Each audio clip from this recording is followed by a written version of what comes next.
people, balik lagi bersama gua SW di sini. Apa kabar kalian semua yang sedang nonton video ini? Semoga kalian baik-baik saja, sehat selalu dimanapun kalian berada. Oke, jadi pada video kali ini gua mau memulai lagi project bore up R15 Fitri gua, si Fulan. Nah, kali ini bore up-nya itu udah agak ekstrim. Jadi gue bakalan bore up sesuai janji gua ke 200 cc. Nah, jadi tujuan gue bore up sampai 200 cc ini adalah untuk mengetahui potensi tenaga motor gua si Fulan. Jadi sampai mana sih tenaga motor ini kalau misalnya di bore up. Oke itu people, jadi ini adalah barang-barang yang udah gue kumpulin untuk project Fulan 200 cc ini. Nah, di sini ada part-part racingnya, terus di sana tuh ada part-part yang standarnya tuh. Gue kumpulin di bawah. Nah, untuk part yang racingnya ini bakalan gue sebut-sebutin dulu semuanya sebelum gue jelasin, biar kalian bisa catat nih apa aja yang gue rubah. Nah, yang pertama itu ada blok 65 mm. Ini merek XTR. Bisa kalian lihat di sini XTR. Ya.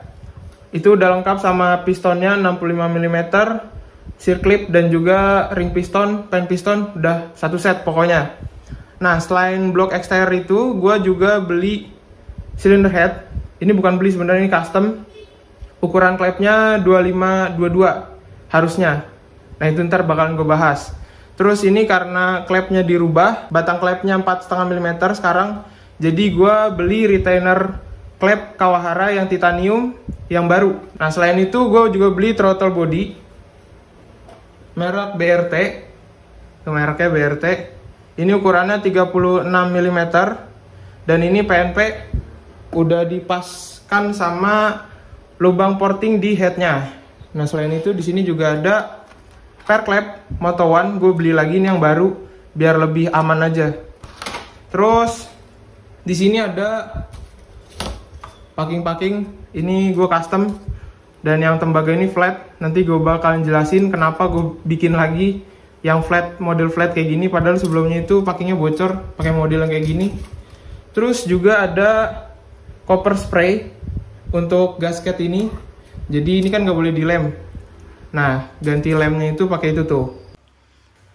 Oke, jadi ini dia cylinder headnya. Ukuran klepnya 25-22 harusnya. Kenapa gue bilang harusnya? Karena ini tuh kemarin sempat accident. Jadi teman gue yang ngebikinin head ini, gue minta tolong sama dia bikinin headnya, tolong pesenin. Dan ini di CNC porting, tapi hasilnya nggak berjalan dengan mulus. Giliran sampai itu si klepnya ini dia nggak duduk di sitting klep, nggak duduk di sini.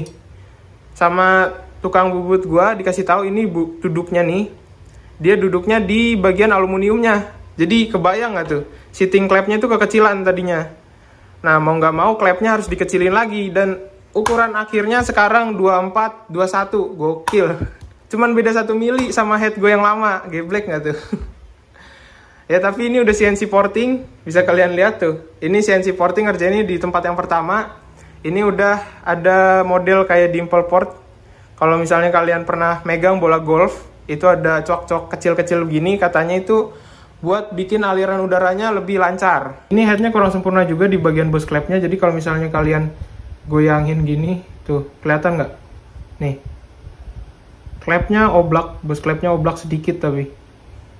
Ya, ini pasti bakalan ngurangin tenaga juga, karena ntar ada yang bocor-bocor dari bagian klep X sebelah kiri sini nih. Oke, kelar cerita bikin headnya. Sekarang kita ukur dulu untuk area di bawah klep. Ini area yang paling menentukan menurut gua. Jadi ukurannya itu adalah 20,8. Sama nih kanan kiri 20,8. Nah, ini bisa kita gunakan ukuran ini untuk menentukan besar throttle body dan juga tenaga yang bakal dihasilin motor ini gitu. Jadi ini kan tadi diameternya untuk 2 lubang. Nah, karena di lead tuning tool ini digunakannya 1 lubang, jadi ini harus dijumlahin, bukan dijumlahin ditambah. Jadi rumusnya tuh ada akar-akarannya nih kayak gini nih. Nah, jadi ukuran itu bisa kita lihat di sini 29,4. Sesuai sama di bagian port in min, kalian bisa lihat di sini ada tulisan 29,4 mm. Terus di sini yang udah pasti bisa kelihatan untuk Venturi, di sini untuk throttle bodinya kalian bisa lihat angkanya 34,47. Nah, di sini gue udah beli throttle bodinya itu ukurannya 36. Ya, di sini ada ukurannya 36 mm, mereknya BRT. Jadi, kenapa beda sama yang ada di aplikasi ini? Karena di aplikasi ini itu untuk Venturi yang biasa, sedangkan motor gua si throttle bodinya ini punya yang namanya butterfly di tengah-tengahnya. Jadi ada sedikit toleransi. Jadi kalau di sini 34, di sini gue jadiin 36 si throttle bodinya. Karena kan kalau pas kebuka itu kan dia bakalan ketutupan nih tengah-tengahnya sama si butterfly-nya. Kalau karburator biasa kan nggak ada butterfly-nya di tengah-tengahnya. Nah, kalau misalnya gue lihat di sini, tenaga motornya ini minimum 22,08 horsepower. Jadi ini paling minimal tenaganya segini. Sedangkan setelah gue rubah lagi angkanya, jadi mesin yang tipe performance. Jadi di sini kalian bisa lihat volumetric efisiensinya nih nambah, gue gedein jadi 95%, dan ini udah cukup gede. Jadi gue gedein sampai segitu karena gue yakin banget nih porting yang tipe dimple porting ini udah cukup bagus. Terus throttle bodinya juga ukurannya udah gede. Jadi output tenaganya di 11.500 sekitaran 33,99 horsepower on wheel. Nah ini belum pasti banget karena ini masih kira-kira, berdasarkan kira-kira tapi dihitung. Jadi kayak gitu. Nah sebenarnya untuk motor ini tuh bisa tembus di angka 40 bahkan 41 horsepower. Bisa kalian lihat di sini ada datanya 41 horsepower dengan syarat di sini lubang ini harus ukuran 22. Lubang yang ini nih. Kalau lubang ini 22 itu berarti klepnya harus beneran 25 mm. Karena kalau yang sekarang, karena kemarin itu ada kecelakaan tukang bubut ya kan, klepnya itu di sini ukurannya cuman 24. Nah untuk klepnya, klep ini sekarang gue udah pakai ukuran batang 4,5 mm, lebih kecil dari sebelumnya. Ya walaupun volumetric efisiensinya nggak beda jauh, jadi aliran udaranya nggak bakalan beda jauh banget karena cuman beda 0,5 mm doang, tapi ini klep jadi lebih ringan. Untuk klep innya ini beratnya itu sekitar 20 gram, padahal ini ukurannya lebih gede. Dan ini mereknya SND, mereknya mana ya, ini SND S gitu. Untuk yang X nya di sini beratnya 17,2 gram ya, kayak gitu, mereknya SND. Nah untuk perbedaan ini karena batang klepnya ukurannya lebih kecil, ukurannya itu 4,5 mm, jadi gue harus ganti retainer, titanium retainer. Yang sebelumnya itu kan gue pakai tipe 1 untuk batang 5 mm, yang sekarang ini gue pakai yang tipe untuk motor Satria FU. Ukurannya ini 4,5 mm batang klepnya, tipenya itu 5, nih kayak gini nih ya. Jadi ini lebih kecil. Dan ini si retainer Kawahara yang tipe 4,5 mm ini udah pas sama si per klep yang Moto One. Jadi yang sebelumnya itu kan harus gue bubut-bubut sendiri, kalau yang ini enggak, ini udah pas nih tuh, udah duduk manis kayak gitu. Ntar pasangnya kayak gini tuh. Nah berhubung di sini itu ada SIM-nya nih, di sini itu perlu SIM, jadi gue beliin SIM kayak gini. Waktu itu gue sekalian beli di Suzuki sama kuku klepnya, karena ini kan klepnya lebih kecil jadi beda kuku klepnya. Ternyata waktu headnya sampai, gue pasang kuku klepnya kayak gini nih tuh, ini kan udah gue pasang nih. Nah ini bagian kepalanya ini dia sedikit nonjol, jadi kalau gue pasangin SIM ini nggak pas. Jadi harusnya itu kan kalau di Satria FU SIM-nya ini, si SIM ini dia masuk ke dalam sini gitu. Jadi ini nggak bisa masuk sama sekali dan nggak, ya jatuh. Jadi ini nggak bisa masuk sama sekali dan nggak bisa dipakai tuh kayak gitu, cuma nangkring di atas. Nah untuk itu gue harus beli SIM-nya Kawahara. Jadi ini SIM dari Kawahara, bisa kalian lihat. Ini untuk klep 4,5 mm. Tujuannya pakai ini tuh biar si klepnya ini, ujung permukaan klep ini biar nggak gampang jeber, biar nggak gampang hancur, benyek gitu, ketekan sama rocker arm. Jadi ini bakalan dipasang kayak gini, tutup. Tuh. Dan ini udah pas banget. Jadi ukurannya tuh udah pas. Dipasang kayak gini, kuat, dan ini nggak mental-mentalan. Jadi yang sebelumnya itu kan cuman ditaruh doang di kepalanya, di plug gitu kayak topi.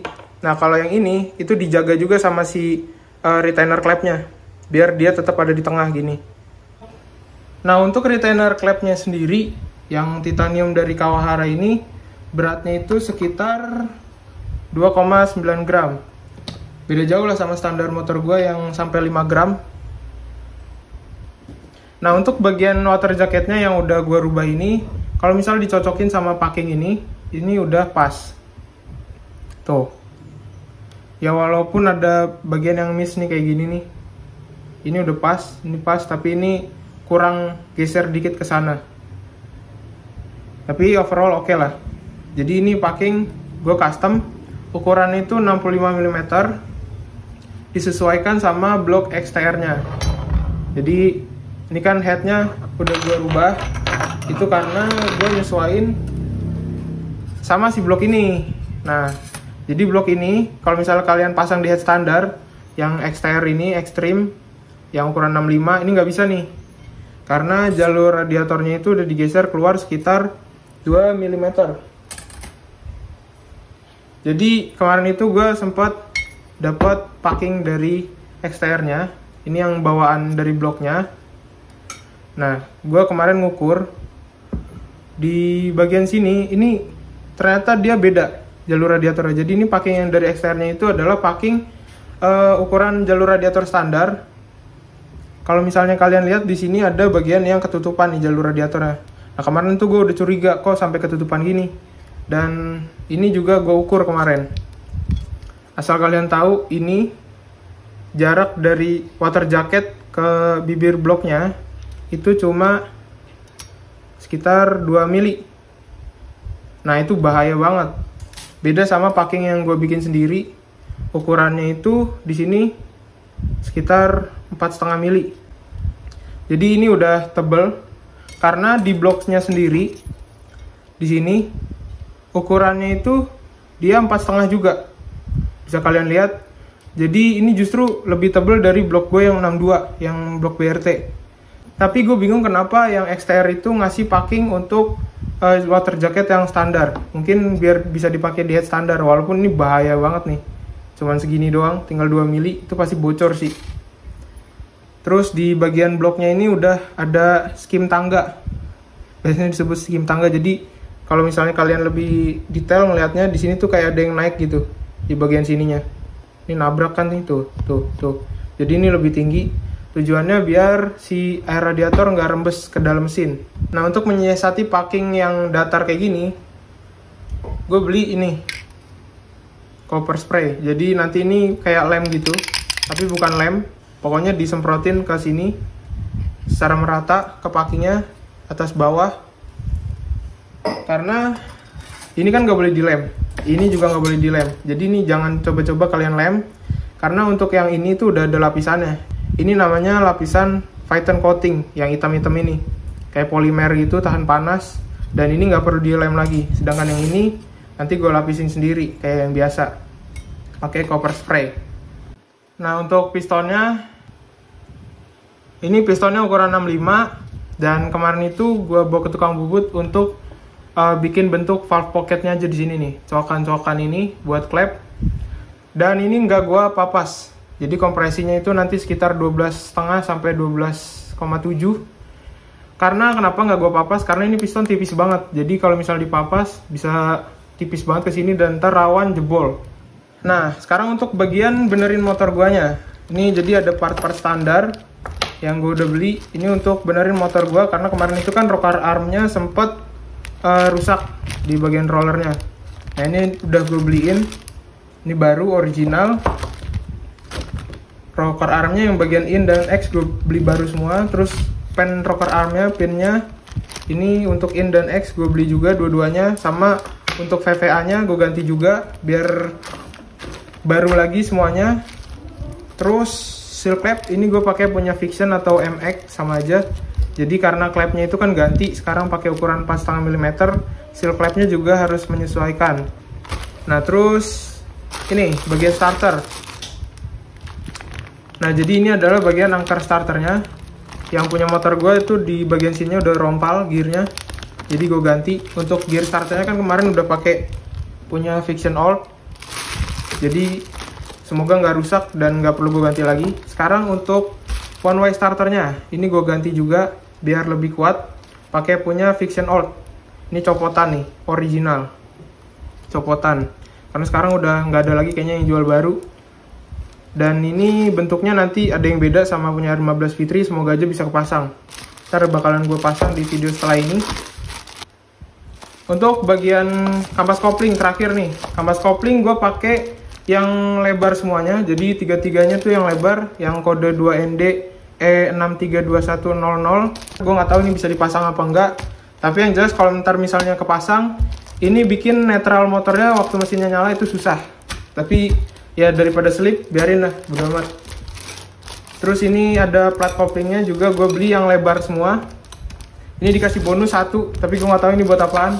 Oke itu people, jadi udah kelar nih, udah gue jelasin semua part-part yang ada di motor gue nantinya. Dan project Fulan 200cc ini sebenarnya biayanya lebih sedikit dari project sebelumnya, karena kenapa? Di sini tuh ada part-part yang nggak perlu gue beli lagi, jadi gue pakai dari project sebelumnya kayak camshaft, header WRX, ECU Juken, dan kawan-kawannya itulah, filter segala macam gitu. Nah, jadi di sini adalah part-part tambahan aja. Kalau misalnya kalian mau lihat part-part itu sebelumnya yang di video ini nggak dibahas, bisa lihat di video project bore up yang sebelumnya. Oke? Sorry videonya kepanjangan, jadi bakal gue tutup aja sampai sini. Gua SW, gue minta maaf kalau misalnya gue ada salah kata, gue izin pamit, bye.